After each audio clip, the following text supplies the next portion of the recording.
आपल्या शहरातील ताज्या बातम्यांसाठी आजच सबस्क्राइब करा केबी न्यूज। कोल्हापूर जिल्ह्याचे राजकारण हे नेहमीच चुरशीचे राहिले आहे।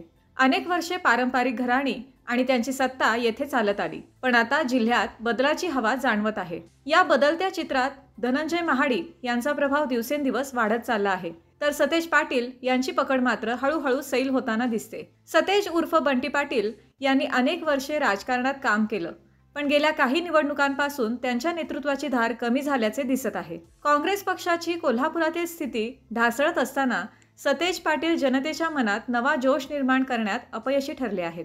जुनी शैली, नव्या मतदाराला अपील न होणारे, काँग्रेस पक्षाची जिल्ह्यातील पकड कमकुवत, सोशल मीडियावर कमी उपस्थिती। धनंजय महाडिक नव्या राजकारणाचा चेहरा।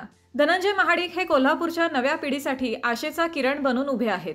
त्यांच्या रणनीती, तंत्रज्ञानाचा वापर आणि भाजपच्या मजबूत संघटन शक्तीचा आधार यामुळे त्यांनी राजकारणात एक वेगळी ओळख निर्माण केली आहे। कोल्हापुरातील विविध उपक्रम, क्रीडा स्पर्धा, सामाजिक कार्यक्रमांमधून ते सतत जनतेमध्ये सक्रिय राहतात। आक्रमक प्रचार आणि जाहीर रणनीती, युवा वर्गात लोकप्रियता, भाजपच्या पाठबळाने जिल्हा राजकारणात मजबूत पाय, कोल्हापुरात नेतेपदाची नवी मांडणी। सतेज पाटील यांचं राजकारण आता जुन्या चौकटीत अडकलेलं आहे, जिथे केवळ नातेसंबंध, ओळखी आणि पारंपरिक मतदारांवर भर असतो।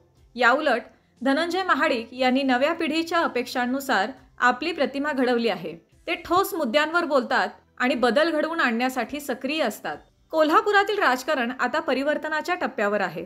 जिथे सतेज पाटील यांचे नेतृत्व मागे पडत चालले आहे, तिथे धनंजय महाडिक हे नव्या युगाचे नेतृत्व उभं करत आहेत। जनतेला आता फक्त नावापुरतं नव्हे, तर काम करणाऱ्या नेत्याची गरज आहे आणि त्यासाठी धनंजय महाडिक हेच सध्या सर्वोत्तम पर्याय वाटत आहेत।